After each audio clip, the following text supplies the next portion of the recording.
Morning student. आइए आज मिलते हैं एक नए वीडियो की ओर। और नया वीडियो में आपको आज से क्लास 11th फिजिक्स का एक नया वीडियो आपको मिलेगा। प्रत्येक दिन आज से आपको क्लास 11th जो लोग 10th का एग्जाम दे दिए होंगे, रिजल्ट का वेट कर रहे होंगे। रिजल्ट तो आएगा ही, कुछ समस्या है। अभी देख रहे हैं आप लोग, इस तरह से पूरा लॉकडाउन हो चुका है, उसके वजह से कॉपी चेक फराई से स्टार्ट हो चुका है। और रिजल्ट के बाद ही आप लोग का क्लास स्टार्ट होता था। क्लासेस में आपको क्लास स्टार्ट होते थे क्लास 11th की। लेकिन हम आज से आपका फिजिक्स और केमिस्ट्री का एक वीडियो प्रत्येक दिन आपको प्रोवाइड करेंगे। तो स्टार्ट करते हैं क्लास 11th का फिजिक्स। स्टार्ट करने से पहले माई सेल्फ मुन्ना कुमार और ये आपका छोटा सा YouTube channel VM science academy, जिसका एक इंस्टीट्यूट भी है। तो इसे लाइक करें, सब्सक्राइब करें और इसे अधिक से अधिक शेयर करें। तो स्टार्ट करते हैं आज क्लास 11th का फिजिक्स। आज से आपका स्टार्ट हुआ क्लास 11th फिजिक्स।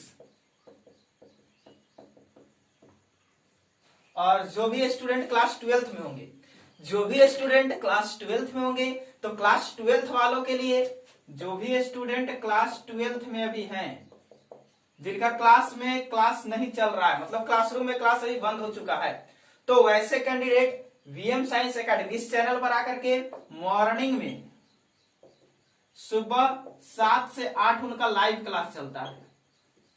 फिजिक्स और केमिस्ट्री का लाइव क्लास आपको मिलते हैं 7 से 8 बजे। 1 घंटे का प्रत्येक दिन आपको लाइव क्लास मिलते हैं और यहाँ आकर के आप क्लासेस कर सकते हैं। सारा आपका जो सिलेबस है वो क्लियर किया जाता है।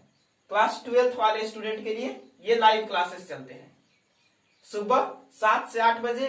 आपको मंडे टू सैटरडे आपके हर एक वीक में 6 दिन, मतलब 6 दिन ये क्लासेस आपको दिए जाते हैं।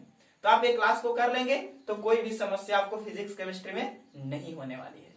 आइए तो आज से स्टार्ट करते हैं हम लोग क्लास 11th फिजिक्स। तो सबसे पहले आज हम लोग फिजिक्स का इंट्रोडक्शन ही देखने वाले हैं कि फिजिक्स होता क्या है फिजिक्स, क्यों पढ़ना है हम लोगों को फिजिक्स, आखिर फिजिक्स है क्या। बहुत लोगों ने हमसे पूछा, सर इस पर एक लेक्चर बनाइए कि फिजिक्स है क्या, क्यों पढ़ते हैं हम लोग फिजिक्स, क्या जरूरत है फिजिक्स को पढ़ना। क्या आप जानते हैं फिजिक्स क्या है? What is physics? आप क्यों पढ़ते हो फिजिक्स?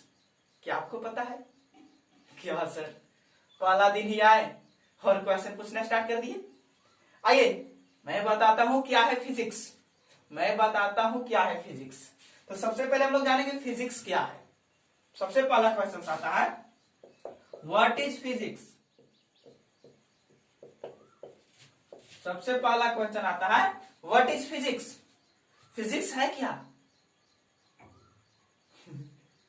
तो मैं कहता हूं कि फिजिक्स इज एवरीथिंग। जो भी है सब कुछ फिजिक्स है। तुम्हें जो दिख रहा है सब के सब क्या है? फिजिक्स है। क्या है? फिजिक्स है। यानी मैं तो कहता हूं एवरीथिंग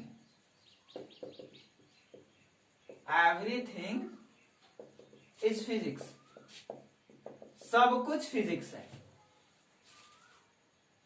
पूरा नेचर ही फिजिक्स है। फिजिक्स का मतलब क्या होता है? सबसे पहले फिजिक्स का मतलब क्या होता है? नेचर। और नेचर क्या? आपका यूनिवर्स है। पूरा ब्रह्मांड को ही फिजिक्स कहा गया है, पूरा प्राकृति को ही फिजिक्स कहा गया है। पूरा नेचर ही आपका क्या है? फिजिक्स है। तो हुआ ना, फिजिक्स इज एवरीथिंग। सब तो नेचर के अंदर ही है। अरे सब तो नेचर के अंदर ही है कि नहीं है? लेकिन यहां भी कुछ कहा गया कि यह क्या करता है कि इस यूनिवर्स के अंदर कुछ लॉज दिए हैं।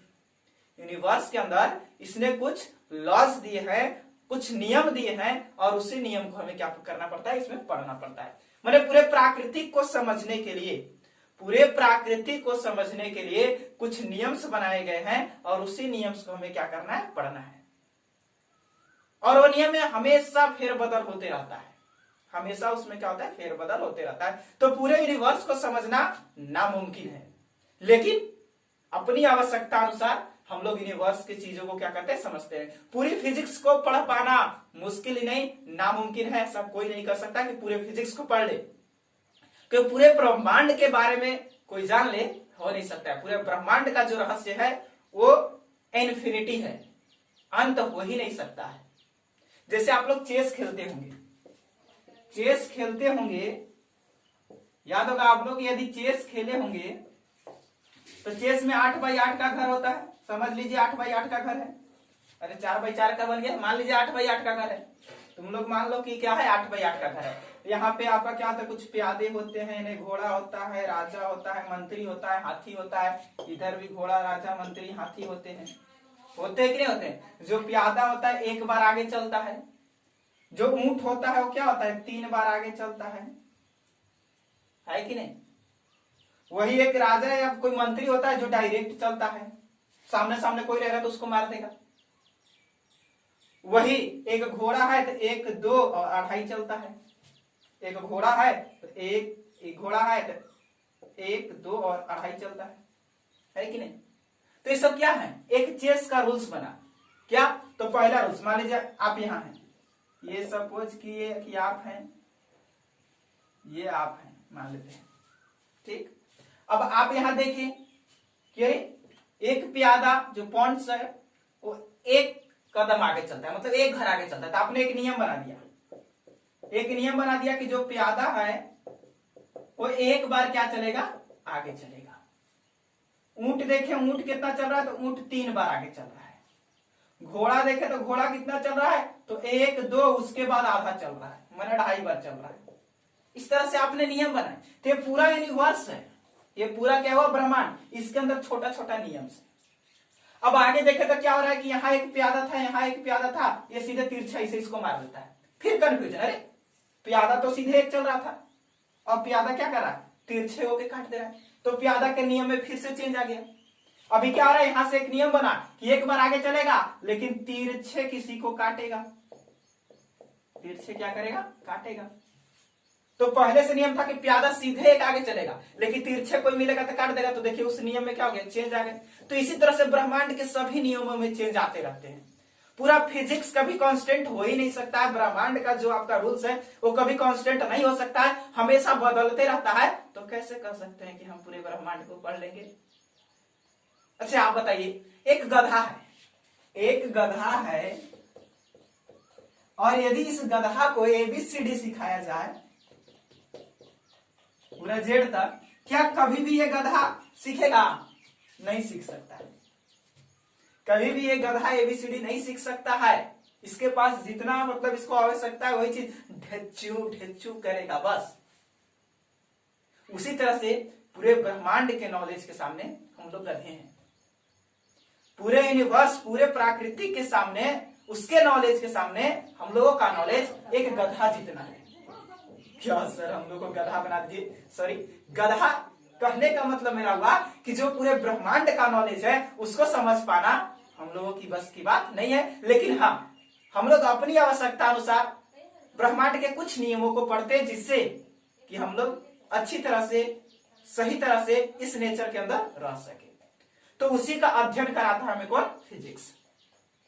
तो अब हम लोग की जितना आवश्यकता है, अब एक चींटी को हम मान लेते हैं, एक छोटा सा चींटी है, एक छोटा सा चींटी है, उसको यहां ला करके हम रख दे, वो देखेगा तो उसको चारों ओर क्या दिखेगा? White board. और यहाँ पे एक छोटा सा चींटी को हम ला करके रख दिए, अब ये चींटी इस व्हाइट बोर्ड को देखेगा, इधर भी व्हाइट बोर्ड, उधर भी व्हाइट बोर्ड, उधर भी व्हाइट बोर्ड, इधर भी व्हाइट बोर्ड। इस चींटी को पूरे चारों तरफ अपने क्या दिखेगा? व्हाइट बोर्ड ही व्हाइट बोर्ड। तो इसको लगेगा कि पूरा ब्रह्मांड क्या है, इतने में है, तो ये इतना ही का ही स्टडी करेगा। ये पूरा इतना का पढ़ लेगा तो इसको पता चलेगा पूरे ब्रह्मांड का अध्ययन कर लिया। लेकिन जबकि तो ब्रह्मांड तो कहीं और है।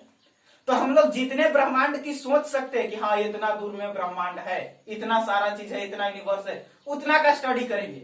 लेकिन हम लोग के सोच से भी कहीं आगे, कहीं बहुत बड़ा ब्रह्मांड है। हम लोग सोच भी नहीं सकते कि ब्रह्मांड कितना बड़ा है। लेकिन हाँ, हम लोग का जितना थिंकिंग है, जितना थिंकिंग पावर है, जितना मतलब हम लोग सोच सकते हैं अपनी कैपेसिटी से, उसी का स्टडी क्या कहलाता है? फिजिक्स कहलाता है। तो भैया हम लोग जितना में सोच रहे हैं, जितना में ब्रह्मांड है, सबको फिजिक्स कहते हैं। अब जितना सोच रहे हैं तो हम कह सकते हैं कि ब्रह्मांड के अंदर जो भी चीज है वो फिजिक्स, यानी everything is physics.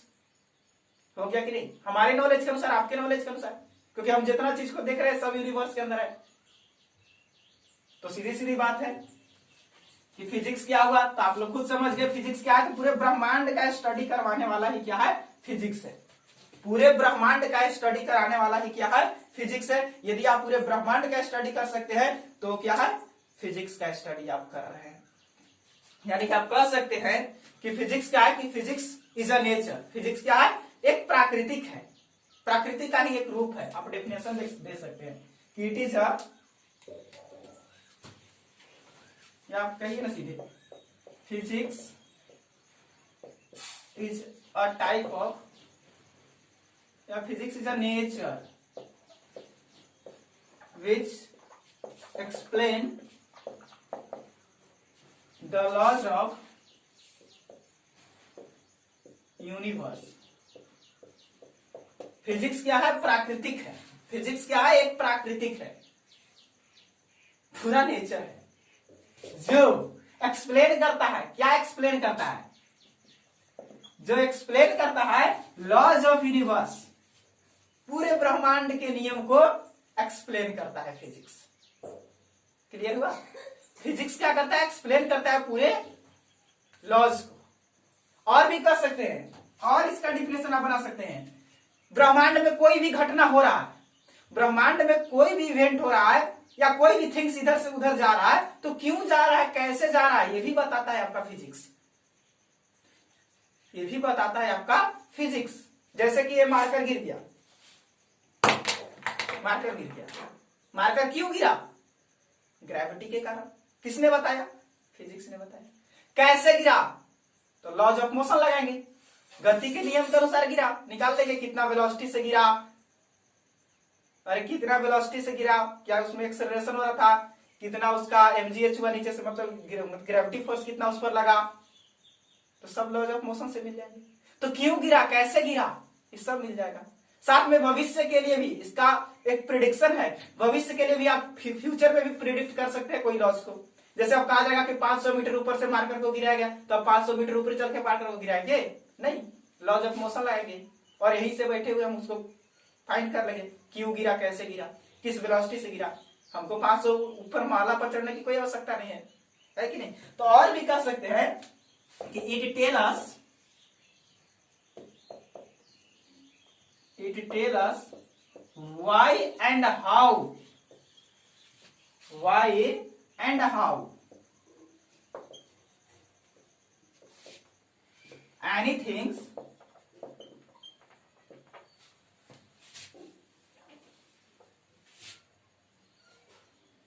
are changed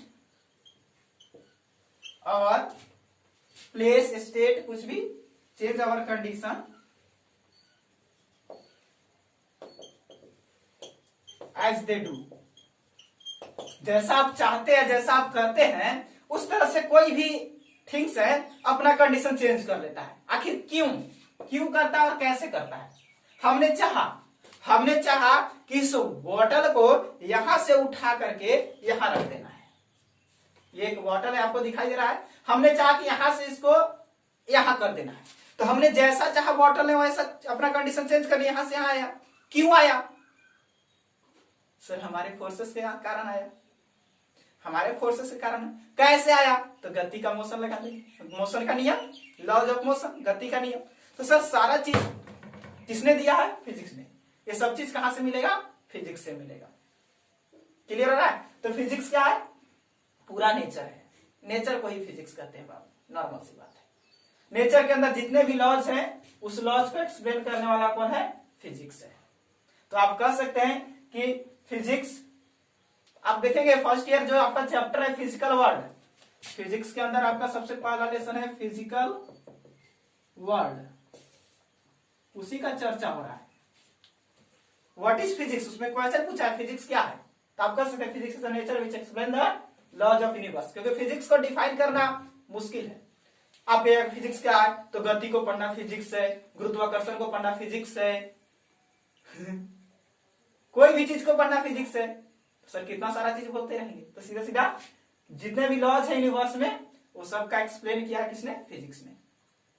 तो कह सकते हैं कि प्राकृतिक के मूलभूत नियमों का अध्ययन ही क्या कहलाता है, फिजिक्स। हिंदी डिफिनेशन जिसको लिखना होगा लिख लेंगे कि प्राकृतिक के मूलभूत नियमों का अध्ययन ही फिजिक्स कहलाता है। ये भी एक नया डेफिनेशन आपको मिल गया कि प्रकृति का मूलभूत नियमों का अध्ययन ही क्या कहलाता है, फिजिक्स कहलाता है। अरे नेचर का स्टडी ही करना है यार। बहुत लोग कहते हैं कि सर हमें फिजिक्स समझ में नहीं आता है। जिन्हें फिजिक्स समझ में आता है बताओ, फिजिक्स में पढ़ना क्या है, नेचर को पढ़ना है। नेचर उस प्रकृति को पढ़ना जिसमें तुम रहते हो, यानी कि ये प्राकृतिक तुम्हारा घर है, तुम्हें अपने घर के बारे में पढ़ने हो। और बताओ, जिसको अपने घर के बारे में पढ़ने में मजा ना आता हो, जिस घर में हम रहते हैं, या तो तुम्हें पढ़ने का मन नहीं है, या तो तुम्हारा पढ़ाने वाला टीचर सही नहीं है। दो ही कंडीशन हो सकता है, या तो तुम्हें पढ़ना नहीं है, या तुम्हारा टीचर तुम्हें पढ़ाना नहीं चाहता, या उसे पढ़ाना नहीं आता है। क्या सर टीचर की बेइज्जती? नहीं, टीचर की बेइज्जती नहीं, तुम्हारी बेइज्जती, या हो सकता है कि उसे पढ़ाने का मन ना हो। क्लियर है? तो याद रखें, पूरा नेचर यानी अपने घर के बारे में पढ़ना है। और इतना मजा आने वाला है फिजिक्स पढ़ने में कि हम उसे एक्सप्लेन नहीं कर सकते हैं। तो सीधा सीधी मान लो, जैसे कि हम तो मानते हैं physics is everything everything everything. अब तुम्हें क्या लगता है एवरीथिंग में? That means love. Physics is a love. सीधा आप कहिए फिजिक्स, क्या बात है सर, इज अ लव। ये कैसे हो गया सर, ये कैसे हो गया सर? अरे कभी इसको से प्यार करके देखो, कभी फिजिक्स से दोस्ती करके देखो, कभी धोखा नहीं मिलेगा। जिसके बारे में जानना है अच्छी तरह से, अगर किसी के बारे में जानना, उसके मन की बात, उसके अंदर सारा, उसके अंदर की गहराइयों को जानना है, तो उसे अपना दिल देकर देखो और उसके दिल को जीत कर देखो, सारी इंफॉर्मेशन मिलेगी। यदि फिजिक्स के बारे में तुम्हें जानना है, हर एक चीज जानना है, तो फिजिक्स से दोस्ती करो, सारा अपना सब चीज फिजिक्स को दे दो, उसके बाद देखो ये कैसे तुम्हें सब चीज देता है कि नहीं? तो मेरे अनुसार फिजिक्स इज लव। मैंने फिजिक्स को अपना सब कुछ दे दिया है, तो फिजिक्स ने हमें बहुत कुछ दिया है, जिसके कारण आप मुझे देख रहे हैं, हम यहां खड़े हैं। क्या नोट करेंगे? जल्दी से नोट करेंगे।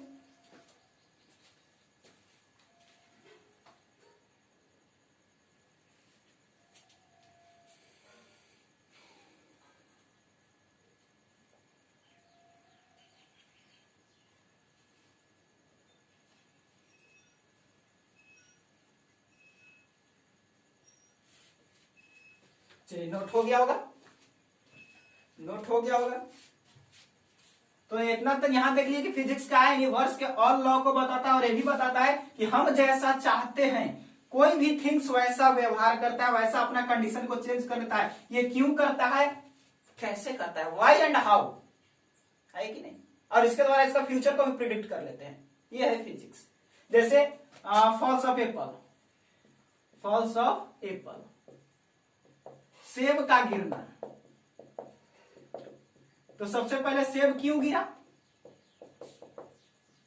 कैसे गिरा, क्यों गिरा? ग्रेविटी के कारण। कैसे गिरा? Laws of motion. यह सर क्यों कैसे ही बता रहा है। इसके द्वारा इसका फ्यूचर को प्रिडिक्ट कर सकते हैं। फ्यूचर कैसे प्रिडिक्ट होगा? अब सेब को गिराना है 500 मीटर ऊपर महला से, अब वहां चढ़े जाएंगे नहीं, यहीं से सोच लेंगे, लॉज ऑफ मोशन लगाएंगे, ग्रेविटी का जो जी का वैल्यू होता है 9.8 मीटर पर सेकेंड लगाएंगे, आसानी से मिलेगा मीटर पर सेकेंड स्क्वायर, एकदम 100% मिल जाएगा कि कैसे गिरा, क्यों गिरा। तो इस तरह से आप इसे बना सकते हैं। दूसरी चीज, एक आप लोग के लिए भी खुशखबरी है कि यदि आप लोग को चाहते होंगे कि इसका नोट्स मिले, यदि आप लोग खुद से नोट्स बनाते हैं तो सबसे अच्छी बात है, क्योंकि अपना नोट्स बनाया हुआ वो सबसे अति सुंदर होता है, सबसे अच्छा होता है। यदि आप लोग खुद से नोट्स बनाते हैं तो अच्छी बात है। और यदि आपको हैंड राइटिंग नोट्स चाहिए तो डिस्क्रिप्शन में लिंक मिल जाएगा, वहां से जाकर के आप लोग हैंड राइटिंग नोट्स डाउनलोड कर सकते हैं। बिल्कुल जो भी क्लास आपका चलेगा उसका हैंड राइटिंग नोट्स आपको डिस्क्रिप्शन में प्रत्येक दिन दे दिया जाएगा। प्रत्येक क्लास के डिस्क्रिप्शन में आपका हैंड राइटिंग नोट्स मिलेंगे। तो यहाँ यदि आप अपने से नोट्स बनाते हो तो बहुत अच्छा बात है, हमें भी खुशी होगी और आपको भी खुशी होगी। यदि अपने से खुद से नोट, खुद का बनाया हुआ चीज सबसे अच्छा होता है। भैया ये हमारा अपना है, अपना दही कोई खट्टा नहीं करता है बाबू। क्या सर दही की बात करते हैं। आइए तो फिजिक्स देख लिए, फिजिक्स क्या था। सेकेंड देखते हैं कि what is relation between physics and mathematics. Physics और मैथ में क्या रिलेशन है। हमेशा सब लोग कहते रहते हैं सर फिजिक्स बड़ा है कि मैथ बड़ा है, फिजिक्स ज्यादा चीज देता है या मैथ देता है। दोनों में कंपैरिजन करते हैं, हमेशा दोनों लड़ते रहते हैं। यार सर यहाँ रिलेशन क्या है, फिजिक्स और मैथ्स के बीच रिलेशन क्या है।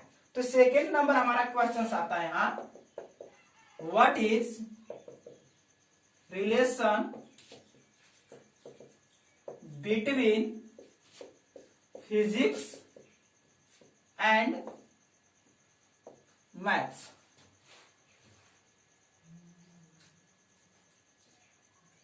नेक्स्ट इसमें एक और कंडीशन लग सकता है, क्या दोनों एक ही हैं, क्या फिजिक्स और मैथ दोनों सेम है, क्या फिजिक्स और मैथ दोनों सेम है, आर बोथ सेम, क्या दोनों एक ही हैं, क्या दोनों एक ही हैं। आइए देखते हैं कि फिजिक्स और मैथ में रिलेशन क्या है। बहुत बार ये कंफ्यूजन होता है कि बताइए फिजिक्स और मैथ्स क्या है, क्या दोनों एक ही है, क्या दोनों एक ही है। तो एक चीज याद रखेंगे कि physics is incomplete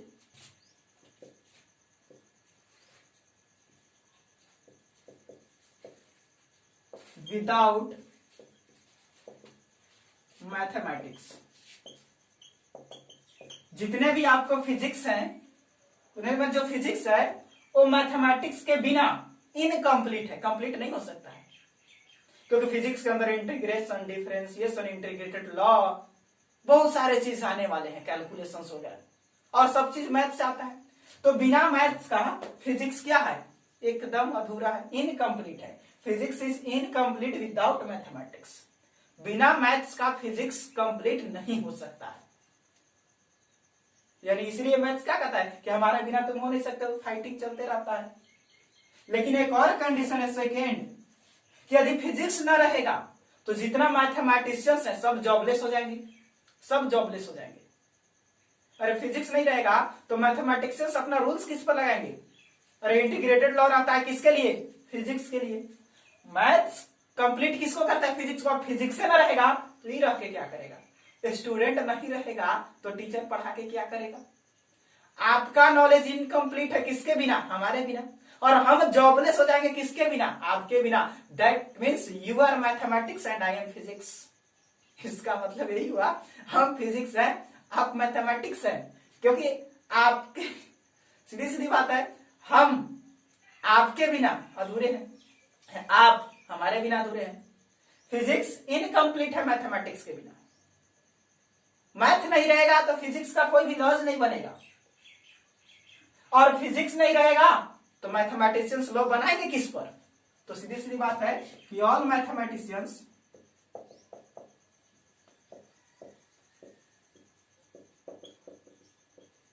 are jobless without physics. जो आपका मैथमेटिशियंस हैं वो जॉबलेस हो जाएंगे किसके बिना, फिजिक्स के बिना। यानी कि ये दोनों एक दूसरे में बहुत गहरा रिलेशन है। ये इसके बिना इनकम्प्लीट और ये इसके बिना जॉबलेस।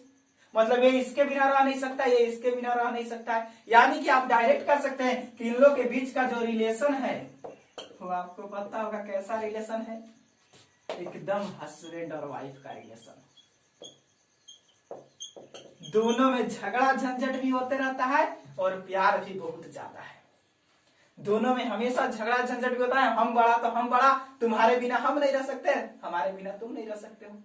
बहुत सारे मैथमेटिशियंस है जो केवल मैथमेटिशियंस का मैथ्स का रूल देते हैं। बहुत सारे ऐसे फिजिक्स है जो फिजिक्स का रूल देते हैं। लेकिन कुछ वैसे भी होते हैं जो फिजिक्स और मैथ्स दोनों के ही रूल्स देते हैं। जैसे अपने सर आइजैक न्यूटन को ले लीजिए, मैथमेटिशियंस भी फिजिस्ट भी है कि नहीं। तो फाइटिंग में होते रहता है और दोनों के बिना अधूरा ही है दोनों। तो जहां आपको पता है जहां जितना झगड़ा होता है प्यार वहां उतना अधिक होता है।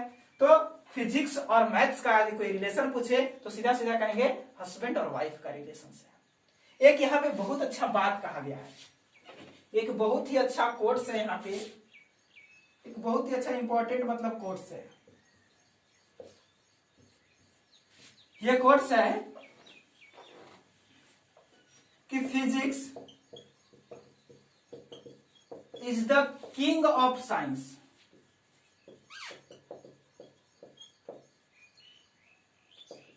while mathematics is a queen। क्या सर क्या लिख दिए? Physics is the king of science while mathematics is a queen. यदि मैथमेटिक्स साइंस का क्वीन है तो फिजिक्स उसका किंग है। हो गया ना सर हस्बैंड वाइफ वाला रिलेशन? क्या सर रिलेशन तो बता दिए। अब ध्यान से देखेंगे, ये बहुत ही अच्छा कोर्स कहा गया है कि यदि मैथमेटिक्स क्वीन है, पूरे साइंस की रानी है, तो फिजिक्स पूरे साइंस का राजा है। ये रिलेशन है फिजिक्स और मैथ्स के बिना, फिजिक्स और मैथ्स में। यानी फिजिक्स के बिना मैथ्स इनकम्प्लीट, मैथ्स के बिना फिजिक्स इनकम्प्लीट। मैथ्स का लॉ नहीं रहेगा, मतलब मैथ्स का जो रूल्स है, आपका जो फॉर्मूलाज हैं वो नहीं रहेंगे तो फिजिक्स का लॉ नहीं बनेगा। और फिजिक्स को लॉ बनाने के लिए मैथ्स का रूल बना है, यानी जितने भी मैथमेटिशियंस हैं सब जॉबलेस हो जाएंगे। किसके बिना? फिजिक्स के बिना। किस पर रूल्स लाएंगे? रूल्स बनेगा ही नहीं। तो ये था relation of physics and maths. जल्दी से नोट करेंगे।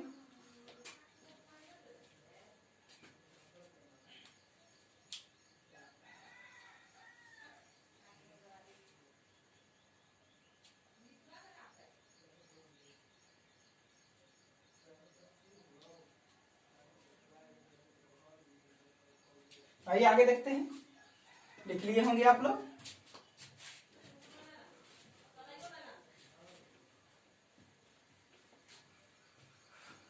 अब फिजिक्स का कुछ फंडामेंटल्स हैं, कुछ फंडामेंटल प्रिंसिपल हैं फिजिक्स के। दो फंडामेंटल प्रिंसिपल हैं। आखिर बात आती है ना फिजिक्स हमें क्यों पढ़ना है। अभी तक तो हुआ फिजिक्स क्या था, फिजिक्स मैथ्स का रिलेशन क्या है। अब बात है फिजिक्स हमें क्यों पढ़ना है, क्या करता है फिजिक्स। अभी तो जान गए डेफिनेशन से ही फिजिक्स पूरे ब्रह्मांड को बताता है। तो ब्रह्मांड जाने ना भैया, जिसके अंदर हम रह रहे हैं उसके बारे में नहीं जानेंगे तो कैसे काम चलेगा। हम घर में रह रहे हैं, पता नहीं कि घर में कौन चीज कहाँ है, कौन चीज कैसे काम करता है, तो घर में अच्छी तरह से रह सकते हैं?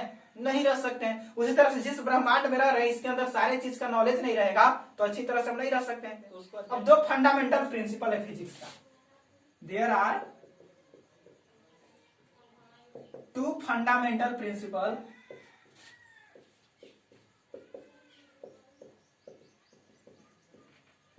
Of physics. दो आपका प्रिंसिपल है फिजिक्स के, सिद्धांत। प्रिंसिपल बोले तो सिद्धांत। दो आपके सिद्धांत दिए गए हैं किसके? फिजिक्स के। पहला आपका है यूनिफिकेशन और दूसरा आपका है रिडक्शनिज्म।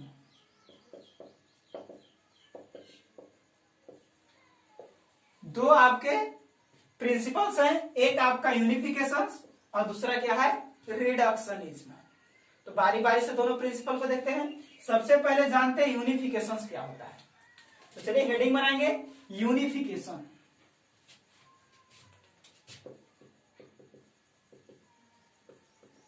सबसे पहले हम लोग जानेंगे यूनिफिकेशन के बारे में। देखिए यूनिफिकेशन क्या है, तो बहुत सारे फिनोमिनस यूनिक, यूनिफिकेशन एक यूनिट में बांध देता है।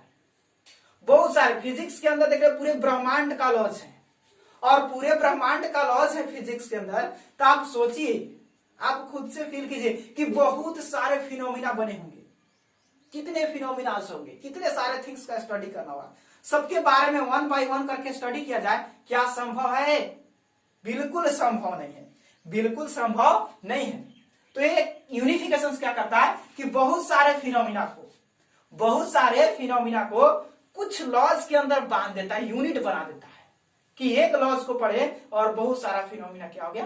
क्लियर हो गया। दैट्स यूनिफिकेशन है कि नहीं? यानी कह सकते हैं कि इट इज या it attempts to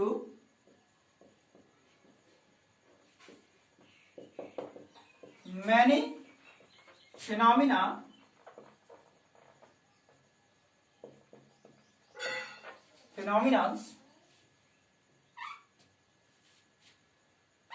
it attempts to many phenomena in few laws.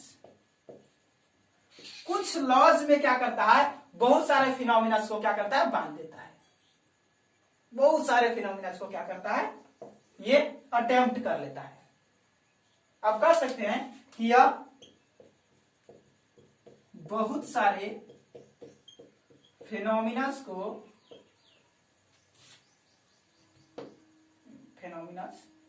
फिनोमिनल्स ठीक है, ये बहुत सारे फिनोमिनल्स को क्या करता है, कुछ लॉ में अटेम्प्ट कर लेता है, या बहुत सारे फिनोमिनल्स को कुछ नियम में ही अटेम्प्ट करता है। कहेंगे कि सर क्या लिख दिए, ऊपरे ऊपरे सब पार हो गया, कुछ पता नहीं चला। अरे यार समझो ना, सपोज कि पूरे ब्रह्मांड में या पूरे भारत में, आप देखिए, आप कहीं भी रहते हो, इंडिया, पाकिस्तान, बांग्लादेश, नेपाल, भूटान, चीन, कहीं भी आप रहते हो, आपके कंट्री में पूरे स्पीसीज का जनसंख्या होगा। जैसे इन इंडिया, अगर इंडिया की बात करें तो यहाँ बहुत सारे क्या है, स्पीसीज हैं। आप पूरे मानव जाति की बात करें तो लगभग 130 करोड़ जनसंख्या है। क्या सबके बारे में आप बारी बारी से अध्ययन करेंगे? नहीं। सब में से किसी एक व्यक्ति के बारे में पढ़े, सबके बारे में पता चल गया। जितने जानवर हैं सबके में एक के बारे में पढ़े, जितने एनिमल्स हैं एक के बारे में पढ़े, सबके बारे में हो गया। जितने बर्ड्स हैं, क्या सब बर्ड्स के बारे में पढ़ेंगे? नहीं, एक बर्ड्स के बारे में पढ़ेंगे, सबका कहानी हो गया। तो क्या है, बहुत सारे बर्ड्स थे, तो सारे बर्ड्स को क्या किया गया, यूनिफाई करके, जितना भी बर्ड्स हैं सबको भैया यूनिफाई करके अब अलगे कर दो। यूनिफिकेशन, पूरे ब्रह्मांड में यूनिफिकेशन लगा हुआ है। जितने भी ह्यूमंस है सबको एक अलग जाति में रखो, जितने बर्ड्स है सबको अलग जाति में रखो, जितने एनिमल्स है सबको अलग जाति में रखो। यूनिफाई किया गया है, उनके स्टडी करने में आसानी हो। जैसे आप देखिए ध्यान से, आप देखिए, आप देखेंगे, अगर हम एग्जाम्पल दें इसका, तो आप खुद से सोचिए। जैसे आप देखिए, अर्थ क्या करता है, चक्कर लगाता है, ग्रहों की गति, मोशन, ग्रहों की गति, ग्रहों की गति का दी, सैटेलाइट की गति कहें,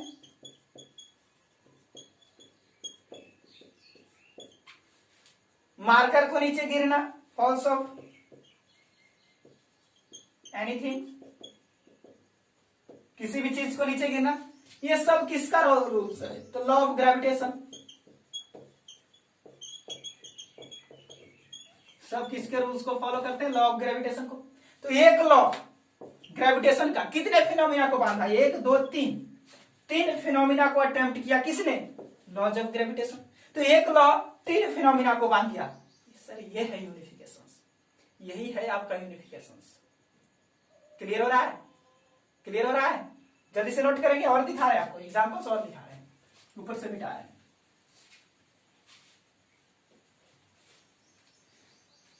जैसे आप लोग पढ़ेंगे आगे थर्मोडायनेमिक्स, अपने क्लास में ही आप लोग पढ़ेंगे, फर्स्ट ईयर में पढ़ना है थर्मोडायनेमिक्स। उसके अंदर आता है सेकेंड लॉ ऑफ थर्मोडायनेमिक्स, जो बताता है conservation of energy.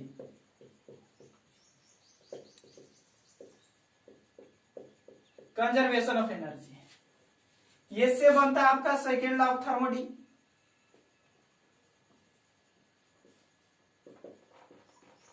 थर्मोडी, conservation of energy आपको चार्ज पर भी लगता है, कहीं भी लग सकता है। कंजर्वेशन ऑफ चार्ज लगता है, मानिए कंजर्वेशन का लॉ जो है, कंजर्वेशन लॉ थर्मोडी में लगता है, एनर्जी पर, चार्ज पर भी लगता है, मास में भी काम करता है, कंजर्वेशन ऑफ मास। तो ये सारे फिनोमिना को बांध कर कौन रखा है? Conservation law. जो कंजर्वेटिव लॉ है, थर्मोडी, एनर्जी को, चार्ज को, मास को, सबको बांध कर रखा है। तो एक लॉ जो मैनी फिनोमिना को क्या करता है? बांध देता है। एक या एक ही लॉ में मैनी फिनोमिना अटेम्प्ट हो जाते हैं, उसे ही कहा जाता है यूनिफिकेशन। उसे ही कहते हैं हम लोग क्या? यूनिफिकेशन। उसे ही क्या कहते हैं हम लोग, यूनिफिकेशन। क्लियर है, नोट करना है इसे भी।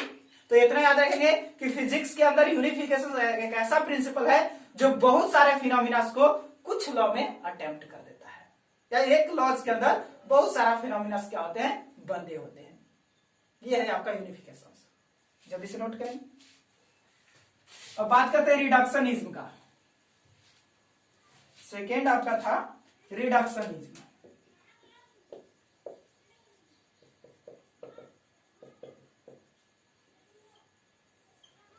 देखिए रिडक्शनिज्म क्या होता है। रिडक्शनिज्म के अंदर एक लार्ज सिस्टम के बारे में स्टडी किया जाता है, वो भी स्मॉल पार्टिकल के द्वारा। आप कह सकते हैं रिडक्शनिज्म क्या आता है कि इसके अंदर एक लार्ज सिस्टम का स्टडी किया जाता है। Study about a large system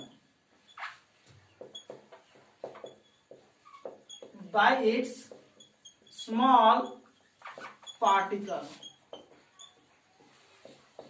देखिए इसके स्मॉल पार्टिकल्स से, किसी लार्ज सिस्टम के स्मॉल पार्टिकल्स का स्टडी करके और पूरे लार्ज सिस्टम के बारे में जानना ही क्या कहलाता है, रिडक्शनिज्म।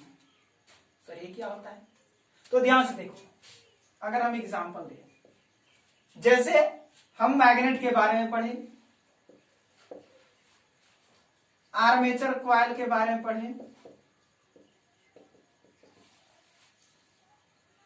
स्पिन या स्लाइड कॉइल के बारे में पढ़े, स्लाइड रिंग के बारे में पढ़े, और तीनों के बारे में पढ़ने से हमको पता चल गया क्या, जनरेटर।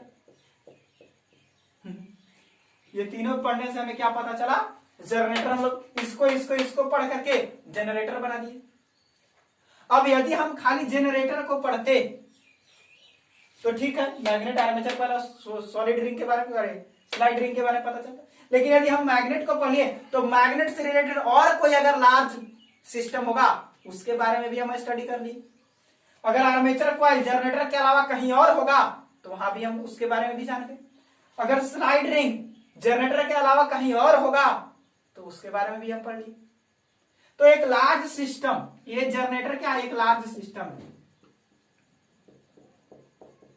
और इसको पढ़ने के लिए हमने क्या किया, मैग्नेट को पढ़ा, आर्मेचर कॉइल को पढ़ा, स्लाइड रिंग को पढ़ा। तो इसको स्टडी करने के लिए हम इसके स्मॉल पार्टिकल के बारे में पूरी तरह से स्टडी किए। इसे ही कहा जाता है रिडक्शनिज्म। इसे ही क्या कहा जाता है, रिडक्शनिज्म। क्लियर है, नोट कर लेंगे, नोट करेंगे, अपने से नोट बनाएंगे, बहुत अच्छा रहेगा।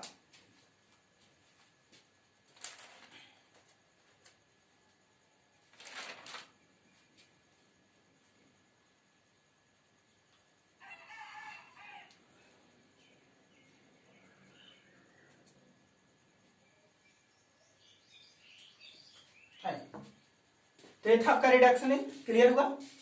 नेक्स्ट अब जानते हैं स्कोप ऑफ फिजिक्स। फिजिक्स का स्कोप क्या, नेक्स्ट आपका टॉपिक है स्कोप ऑफ फिजिक्स। स्कोप क्या है फिजिक्स का, तो दो स्कोप है आपके फिजिक्स का। आपके फिजिक्स का दो स्कोप है। पहला स्कोप क्या है, यही दिखा देते हैं। पहला कि बड़े बड़े चीजों के बारे में पढ़ना, छोटा है। दूसरा है छोटे छोटे चीजों के बारे में पढ़ना। तो बड़ा बड़ा चीजों के बारे में पढ़ना मतलब माइक्रोस्कोपिक, और छोटे छोटे चीजों के बारे में पढ़ना माइक्रोस्कोपिक। ये दो तरह के क्या है आपके स्कोप है फिजिक्स का।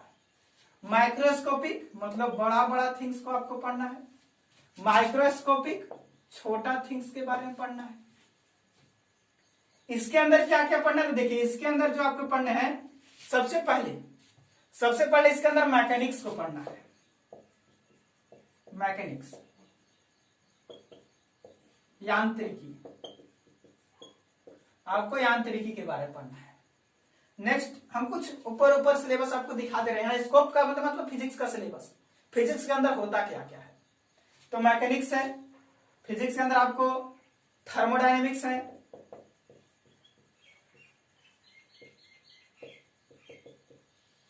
आपको इलेक्ट्रोमैग्नेटिज्म है,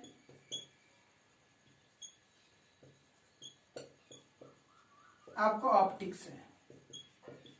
ये माइक्रोस्कोपिक पार्ट्स होते हैं, जिसमें ये दोनों आपको क्लास 11th में पढ़ने हैं और ये दोनों आपको क्लास 12th में पढ़ने हैं। ये दोनों आपको 11th में मिलेगा और ये दोनों आपको क्लास 12th में मिलेगा। थर्मोडायनेमिक्स के अंदर जितने भी मोशन, जितने भी आपके काइनेमेटिक्स हैं, सारा चीज इसके अंदर मिल जाएगा। जितने भी गति वगैरह, न्यूटन्स लॉ है, जो भी गति वाला इनर्शियल है, इनर्शिया है, लॉ ऑफ इनर्शिया है, न्यूटन्स का और लॉज है, सब चीज इसके अंदर मिल जाएगी। थर्मोडायनेमिक्स के अंदर हीट इंजन, ये सारा चीज मिलेगा आपको। हीट हो गया, एनर्जी हो गया, सब इसके अंदर मिलेगा। टेम्परेचर हो गया। इलेक्ट्रोमैग्नेटिक्स पूरे चार्ज से रिलेटेड है। ऑप्टिक्स में मिरर, लेंस, ये सब पढ़ने वाले है कि नहीं। तो ऊपर ऊपर ओवरव्यू हम आपको दिखा दिए। नेक्स्ट माइक्रोस्कोपिक यदि बात करें तो माइक्रोस्कोपिक्स के अंदर आपको छोटे छोटे जैसे एटम्स हो गए, इसके अंदर आपको एटम्स के बारे में पढ़ना है। एटम्स हो गए, आपका न्यूक्लियर हो गया, न्यूक्लियस, और आप देखेंगे तो इसके अंदर आपका कुछ इलेक्ट्रॉन का नेचर पढ़ना है, फोटॉन्स के बारे में पढ़ने हैं आपको, सेमीकंडक्टर पढ़ने हैं, मतलब बोले तो नेचर ऑफ इलेक्ट्रॉन, आपको फोटॉन के बारे में पढ़ने हैं, सेमीकंडक्टर पढ़ना है, ये सब आपके पढ़ने हैं। और ये सब आपके सब के सब ये ऑल्स आपको मिलने वाले क्लास 12th में। ये सब कहां मिलेंगे? क्लास 12th में। यानी क्लास 11th में आपको यही दो पढ़ने हैं, मैकेनिक्स और थर्मोडायनेमिक्स। ये दो चीज आपको क्लास 11th का है, बाकी सब चीज क्या है? क्लास 12th का है। एक ओवरव्यू हुआ सिलेबस का, जल्दी से नोट करेंगे।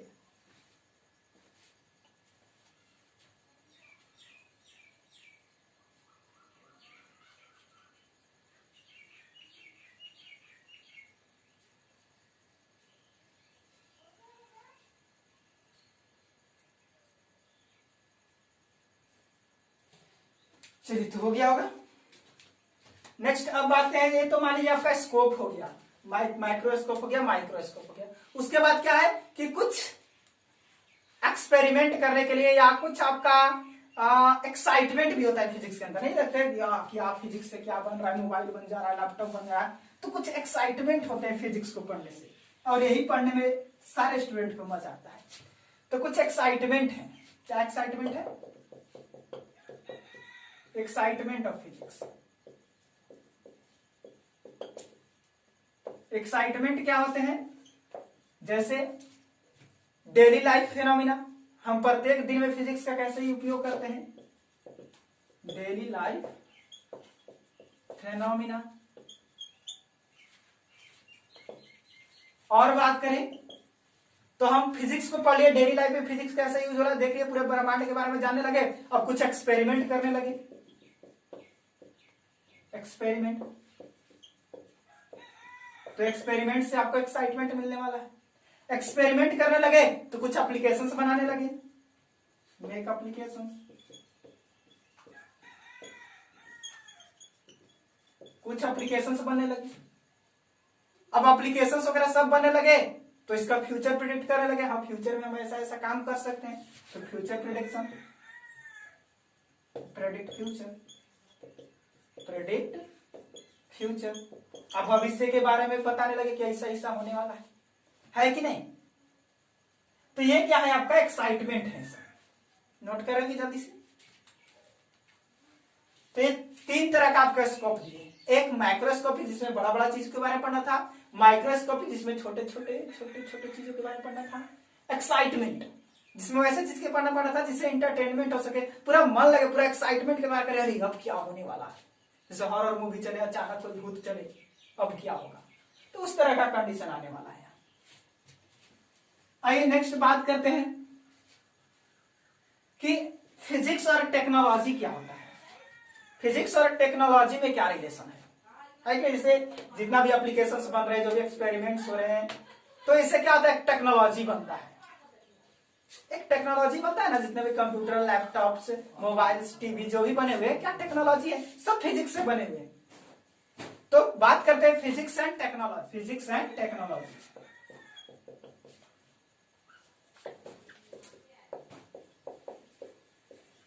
फिजिक्स और टेक्नोलॉजी की बात करें तो क्या है, फिजिक्स और टेक्नोलॉजी में क्या रिलेशन है। तो यदि कोई फिजिक्स पढ़ना स्टार्ट करे, मान लीजिए हम कुछ नहीं जानते, फिजिक्स पढ़ना हम स्टार्ट किए, तो फिजिक्स पढ़ करके हम नया चीज बना सकते हैं। यानी फिजिक्स किसी टेक्नोलॉजी को बनाता है, यानी टेक्नोलॉजी बना किससे है, फिजिक्स। यानी फिजिक्स पढ़ करके किसी टेक्नोलॉजी को आप बना सकते हैं, एकदम क्लियर है। यानी कि टेक्नोलॉजी को राइज करने वाला कौन है, फिजिक्स। यानी कि आप कह सकते हैं कि न्यू फिजिक्स, यदि नया फिजिक्स पढ़ा जाए, new physics gives rise to new technology.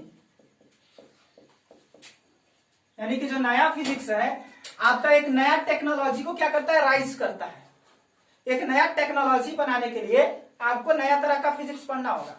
जैसे कि मान लीजिए शुरू जनरेटर वगैरह नहीं रहा होगा, कुछ नहीं रहा होगा, तो जनरेटर एक टेक्नोलॉजी है। या लैपटॉप नहीं रहा होगा, लैपटॉप क्या है, एक टेक्नोलॉजी है। तो अगर पहले लैपटॉप नहीं रहा होगा तो बहुत सारे आदमी लोगों ने क्या होगा, साइंटिस्ट लोगों ने फिजिक्स पढ़ना स्टार्ट किया होगा, कुछ उस तरह का कंडीशन मिला होगा, लैपटॉप बन गया। तो फिजिक्स पढ़ने से क्या होते हैं, आपको टेक्नोलॉजी बनता है। जैसे आया, छोड़िए सर, स्टडी किया गया सिलिकॉन चिप्स का, कुछ साइंटिस्ट ने स्टडी स्टार्ट किया। स्टडी किसका कर रहे हैं, सिलिकॉन चिप का। सिलिकॉन चिप का क्या हुआ, स्टडी स्टार्ट हुआ। अब सिलिकॉन चिप का स्टडी स्टार्ट हुआ तो इससे बन गया सेमीकंडक्टर। इसको पढ़ते पढ़ते क्या बना दिया गया, सेमीकंडक्टर। अब सेमीकंडक्टर से क्या बन गया आपका, लैपटॉप, कंप्यूटर,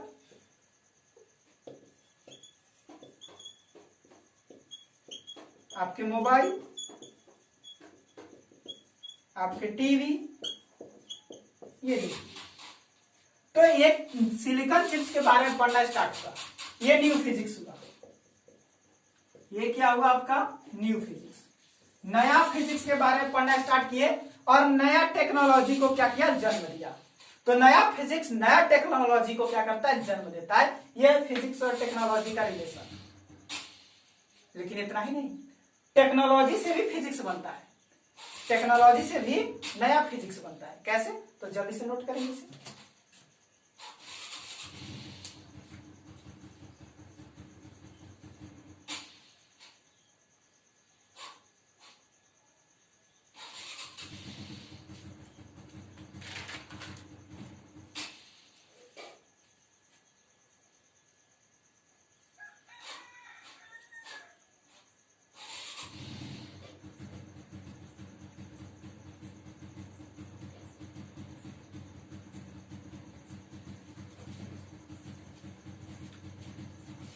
वैसे वैसे करेगा तो उसको भाई ले रहा ना, ऐसे ऐसे करेगा, मोबाइल चढ़ता है ऊपर तुरंत चढ़ जाएगा।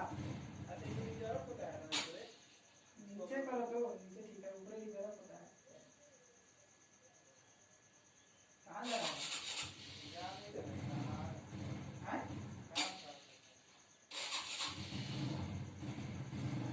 कहाँ जा कहाँ रहा है।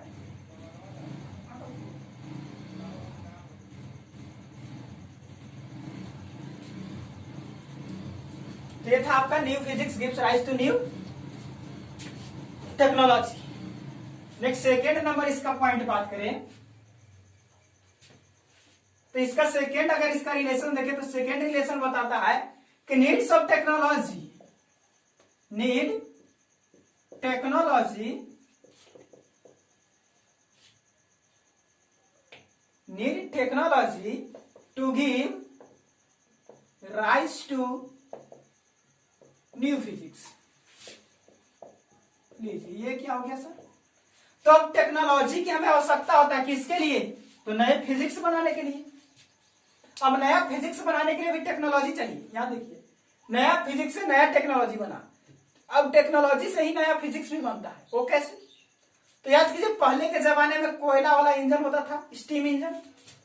अगर इसका एग्जांपल दिए तो STEAM, स्टीम इंजन। आप देखते थे कि पहले के जमाने में जो ट्रेन चलते थे वो कोयला वाला ट्रेन थे। आज कोयला वाला ट्रेन, जो भी गाड़ी रहता था वो स्टीम इंजन, भाप इंजन रहता था, उससे धुआं निकलते रहता था। वाफ इंजन रहता था, स्टीम इंजन रहता था कि नहीं रहता था? खुद से सोचिए ना, पहले जो भी चलते थे क्या चलते थे? स्टीम इंजन चलते थे। अब स्टीम इंजन को बदलने के लिए, इसको बदलने के लिए क्या हुआ? स्टीम इंजन एक टेक्नोलॉजी था, इसको देख करके क्या हुआ? थर्मोडायनेमिक्स का स्टडी स्टार्ट हुआ।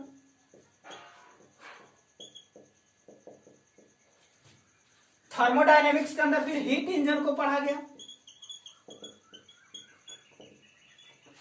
और हीट इंजन को पढ़ने से क्या हुआ? आपका डीजल इंजन बना।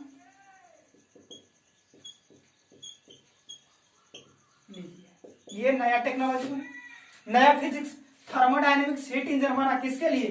स्टीम इंजन के लिए। एक टेक्नोलॉजी था, टेक्नोलॉजी क्या हुआ?